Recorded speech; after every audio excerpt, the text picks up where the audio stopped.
Hello mga kaibigan, andito ngayon tayo. Meron tayong na-rescue na isang Toyota RAV4. So ang problema nito ay ayaw umandar. Ang dami ng tinanggal.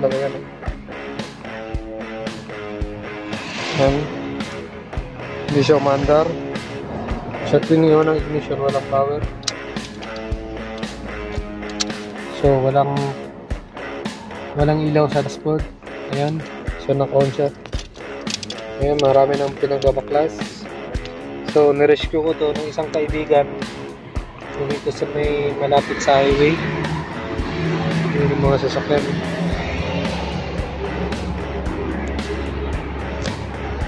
So ngayon papandarin natin. Titignan natin kung kaya nating pandarin. Ito yung ating tester. Ang napansin ko dito, so nakahanda na yung tester nya dahil kaya na pa siya dito nagtatrabaho. Toyota.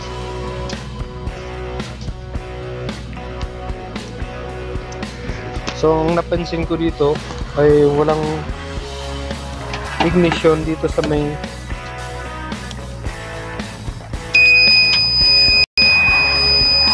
dito, wala. Ayan. So ito yung mga relay nya, tatlong relay.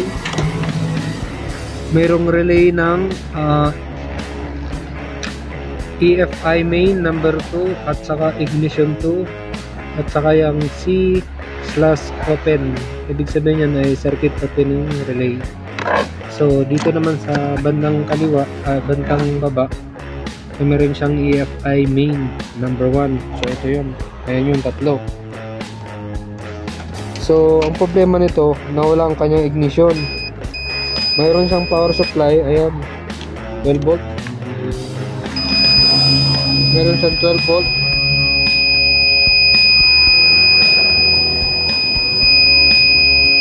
Ayan, 12 volt. Pero wala siyang ignition on. Ngayon naka-ignition pa ito, wala siyang ignition on. Ayan. So nawala yung pinaka-ignition on niya. So chinek niya daw ang relay lahat. Itong pang relay. Pero ganun pa rin. Pinalitan niya yung relay na yan.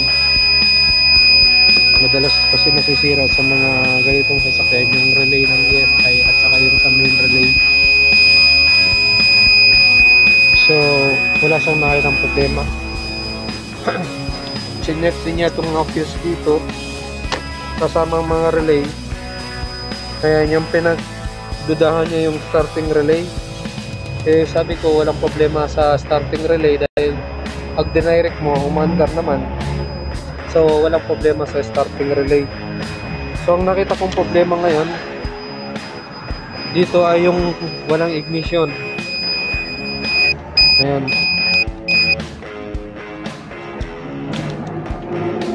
Kung napansin nyo, naka-ignition on ngayon siya. Madilim nga lang.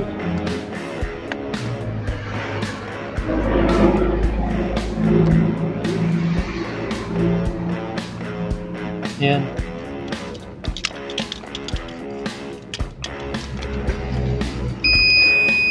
So ito lang yung ignition niya dito nang galing sa ignition switch. Pag pinatay mo yun, wala. Ito yung magkakaroon ng isang positive. Ayan, isang positive. Dalawa. So isang positive, isang accessory, isang ignition. So itong isa, yun ang wala. Dapat pag nag-on ka, magkakaroon to. Kaya lang wala. So ngayon ang gagawin natin dito ay, kasi walang ignition doon sa mga relay, susubukan akong itatap dito sa isang wire na yan, yung wire na yan. Tap natin, titingnan natin kung magkaroon ng kuryente sa instrument cluster. Kasi ayaw siyang umandar eh. Ngayon i-off na natin, titingnan natin kung talagang, duda ko kasi ignition switch ang sira, switch. So lagyan natin ng jumper wire. Ayan. Ayan, on ignition, nakatap. Nakita nyo yung instrument. So mayroon na siya. So titignan ko dun sa may mga relay niya kung nakabit ba hindi. Ibig sabihin pwede na itong under. Andarin natin. Tingnan natin. Okay, hindi siya andar. So, ikakapit ko yung relay. Yan, dito sa main. Titingnan natin ngayon kung andar na siya. Ayan. Ayan. Subukan natin pandarin. So, pag umandar to, ibig sabihin, ang sira nito ay yung kanyang ignition switch. Ayan, pandarin natin. Wala pa. At hindi nakakabit yung kanyang immobilizer. Kapit ko lang natin yung immobilizer para andar. Ayan. Start natin. Ayan. Mandar siya, di ba? So, ibig sabihin, walang supply ng ignition papunta dun sa relay. Ng circuit opening relay, sa main relay, at saka dun sa may isang relay pa na kontrolado ng computer. So, itong sira, yung kanyang pinaka-ignition switch. So, ngayon, 100% na sira itong ignition na to. Ito yung papalitan natin. Ayan. Yan lang, di ba? Titingnan natin kung anong masasabi ng may-ari. I-explain ko na lang sa kanya kung anong gawin dito. Papalitan na ignition switch o i-repair.